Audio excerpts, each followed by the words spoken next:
Ya, selamat pagi semuanya. Assalamualaikum warahmatullahi wabarakatuh. Bertemu lagi kita dalam kelas pendidikan kewarganegaraan. Ini pada pertemuan kedua ya. Hari ini kita akan membahas tentang bagaimana peran warga negara baik dan cerdas dalam mengatasi persoalan-persoalan kebangsaan di Indonesia. Bagaimana kabarnya? Saya harapkan semua dalam keadaan sehat walafiat ya. Semoga selalu senantiasa kita dilindungi oleh Tuhan Yang Maha Kuasa, Allah Subhanahu wa taala, sehingga bisa terhindar dari penyebaran virus corona. Amin amin ya rabbal alamin. Baik, untuk hari ini seperti saya sampaikan tadi ya, kita bicara tentang bagaimana peran warga negara ya. Tapi sebelumnya kita harus tahu terlebih dahulu apa saja yang menjadi masalah kebangsaan di Indonesia. Ada beberapa contoh masalah kebangsaan ya. Pertama masalah HAM, yang kedua bagaimana pelaksanaan demokrasi, yang ketiga lingkungan hidup, dan lain-lain. Seperti yang sekarang kan terkini ada masalah pandemi virus corona. Jadi sebagai warga negara yang muda ya, mahasiswa perlu paham dan memiliki kesadaran serta bagaimana sekiranya bisa berpartisipasi secara aktif ya untuk mengatasi berbagai masalah kebangsaan ini. Nah ini sekedar ilustrasi ya bagaimana masalah kebangsaan di Indonesia, dari mulai yang paling kiri atas demokrasi yang cenderung liberal, ada korupsi juga, kesenjangan sosial ya, penduduk yang padat, sistem pendidikan dan lain sebagainya. Nah, saat ini sebenarnya yang menjadi masalah utama yang kita hadapi adalah krisis ekonomi akibat pandemi corona.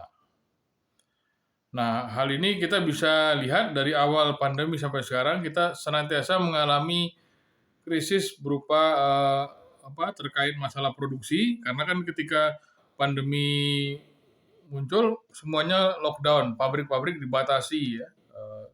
Yang bisa ke pabrik hanya persentasenya terbatas ya. Misalnya kalau yang awalnya 100% kemudian menjadi 50% misalnya. Sehingga produksi juga terbatas dan hal ini mengakibatkan distribusi berbagai bahan kebutuhan rakyat juga terbatas. Nah inilah berbagai hal yang harus dihadapi oleh bangsa Indonesia semenjak awal pandemi corona.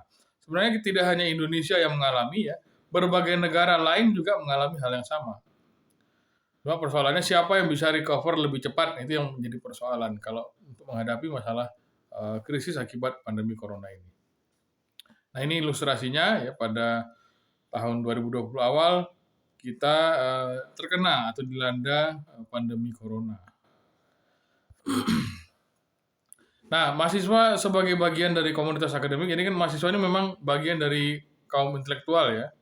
Harusnya bisa berpartisipasi secara aktif memberikan solusi, memberikan saran atau kritik yang konstruktif atau saran yang membangun ya.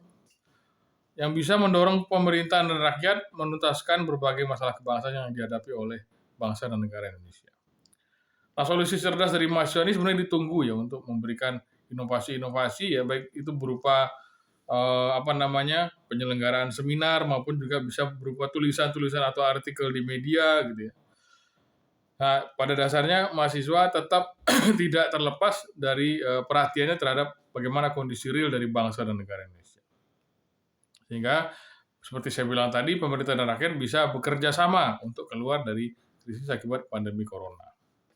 Nah, jika berkaca pada sejarah Indonesia pada tahun 98 ya, krisis ekonomi, krisis moneter itu kemudian menyerang sistem ekonomi. Dan hal ini kemudian mengakibatkan munculnya berbagai krisis berikutnya seperti krisis politik, krisis HAM ya, krisis multidimensi, dan juga berpotensi memunculkan disintegrasi bangsa. Karena pada awal reformasi sempat salah satu bagian dari negara Indonesia, salah satu provinsi menyatakan untuk merdeka pasca jajak pendapat. Nah, hal ini kan sebenarnya dulu itu sempat berpotensi untuk memunculkan disintegrasi bangsa, jadi perpecahan di internal bangsa Indonesia. Tapi untungnya ya, krisis ini bisa diantisipasi dengan cepat ya. Jadi pada masa itu bangsa dan negara Indonesia, pemerintah pada masa itu kan adalah Pak B.J. Habibie ya, yang ternyata memiliki kompetensi yang cukup baik sebagai pemimpin negara, dan juga dengan dibantu oleh bangsa Indonesia yang istilahnya berkepentingan untuk mencegah dampak terburuk. Nah, hal itulah yang menyebabkan persatuan bangsa dan negara Indonesia bisa tetap terjaga sampai sekarang. Nah, ini ilustrasinya bagaimana jatuhnya nilai tukar rupiah, ya. Ekonomi kolab dari awalnya kalau nggak salah sekitar 1.500 rupiah per $1, kemudian kolab menjadi sampai 20.000. Harga bensin naik 2 kali lipat dari Rp700 menjadi 1.500, ya, sehingga tumpah ruah masyarakat, mahasiswa, rakyat turun ke jalan menuntut supaya pemerintahan diganti atau orde baru supaya lengser begitu. Sehingga Pak Harto kemudian menyatakan untuk berhenti, ya, sebagai presiden pada tanggal 21 Mei tahun 98, dan Pak B.J. Habibie sebagai wakil presiden melanjutkan kepemimpinan Pak Harto. Nah, sebenarnya kalau dari kalau kita lihat dari seorang pakar, Leila Mona, ya, beliau menyatakan ada 5 peran penting mahasiswa dalam kehidupan berbangsa dan bernegara. Yang pertama sebagai iron stock, ya, artinya mahasiswa diharapkan mempunyai kepribadian yang baik dan mampu menjadi manusia yang tangguh dan berakhlak mulia khususnya, ya. Jadi ketika kondisi sekarang ini yang harusnya menjaga kepribadian dan moralnya dan akhlaknya adalah para mahasiswa. Tujuannya nanti ketika generasi sebelumnya ini sudah selesai menyelenggarakan tugasnya dalam memajukan Indonesia, mahasiswa bisa mengambil tongkat estafet untuk memajukan bangsa dan negara Indonesia di masa depan. Nah, ini contohnya, ilustrasinya, ya, bagaimana kita sebagai komunitas akademik, ya, khususnya mahasiswa yang generasi muda itu tetap bisa menjaga akhlak mulia, ya, untuk kemudian bisa menjalankan roda pemerintahan, ya, atau mungkin memajukan negara ini, ya, sehingga menjadi negara yang lebih baik lagi. Yang kedua sebagai agent of change. Jadi ketika ada hal-hal yang sekiranya tidak sesuai dengan tidak sesuai dengan yang seharusnya, ya, mahasiswa bisa berpikir aktif dan kreatif untuk membawa perubahan ke arah yang lebih positif. Jadi misalnya ini kok stagnan begini kondisi akibat pandemi corona. Nah, kira-kira apa inovasi dari mahasiswa, ya, sehingga krisis ini bisa tertuntaskan, bisa terjadi perubahan ke arah yang lebih baik. Seperti di beberapa fase sejarah bangsa Indonesia, kita bisa lihat pada tahun 65, 66, ya, ataupun kemudian tahun 98, mahasiswa berperan aktif sebagai agent of change. Jadi memberikan aspirasinya, menyuarakan aspirasinya supaya pemerintahan bisa menjadi lebih baik. Nah, yang ketiga sebagai guardian of value, artinya sebagai penjaga nilai. Nah, sebagai komunitas akademik, ya, sebagai bagian dari intelektual, akhirnya mahasiswa pada dasarnya harus paham cara berpikir ilmiah dan bagaimana mencari kebenaran dan fakta. Dan dengan ini mahasiswa bisa berperan sebagai penjaga nilai dalam masyarakat, yang ketika ada hal-hal yang tidak sesuai dengan nilai-nilai yang baik, mahasiswa bisa menyuarakan koreksi. Ya, terjadi korupsi misalnya, atau terjadi manipulasi, atau terjadi kekerasan yang kemudian mengakibatkan banyak warga yang menjadi korban. Mahasiswa bisa menyuarakan koreksi supaya hal tersebut bisa ditanggulangi dan pemerintahan bisa menjalankan roda pemerintahan dengan lebih baik lagi.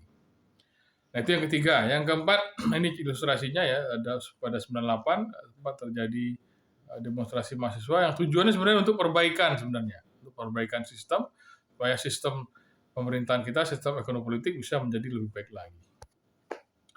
Yang keempat sebagai moral force, ya, jadi sebagai kekuatan moral. Jadi mahasiswa diharapkan bisa menjadi acuan moral. Ya, sekali lagi tetap menjaga akhlak mulia, menjaga moral, ya.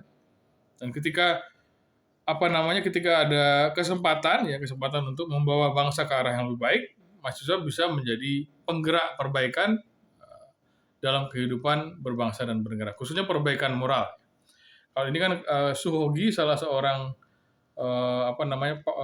pahlawan gerakan mahasiswa, sempat menyatakan bahwa mahasiswa sebagai moral force, ya, atau gerakan moral.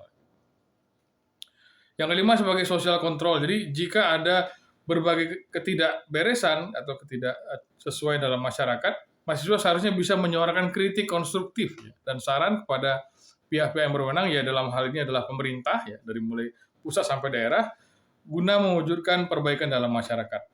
Jadi mahasiswa tidak hanya diam saja ketika ada hal-hal yang sekiranya tidak sesuai dengan apa yang menjadi idealisme, mahasiswa seharusnya bisa bersuara sehingga bisa diterima dengan baik dan kemudian bisa terjadi perubahan yang ke arah yang lebih baik dalam masyarakat, dalam bangsa dan dalam negara Indonesia. Baik, inilah ilustrasinya ya, social control and agency of social control itu adalah harusnya menjadi peran dari komunitas intelektual, khususnya mahasiswa. Baik, sekian terima kasih untuk hari ini ya. Jika ada pertanyaan nanti bisa disampaikan melalui komen maupun melalui WhatsApp ya. Baik, terima kasih atas perhatian. Jangan lupa untuk mengerjakan kewajiban, ya, baik itu berupa forum maupun kuis. Sampai bertemu di pertemuan berikutnya. Selamat pagi. Assalamualaikum warahmatullahi wabarakatuh.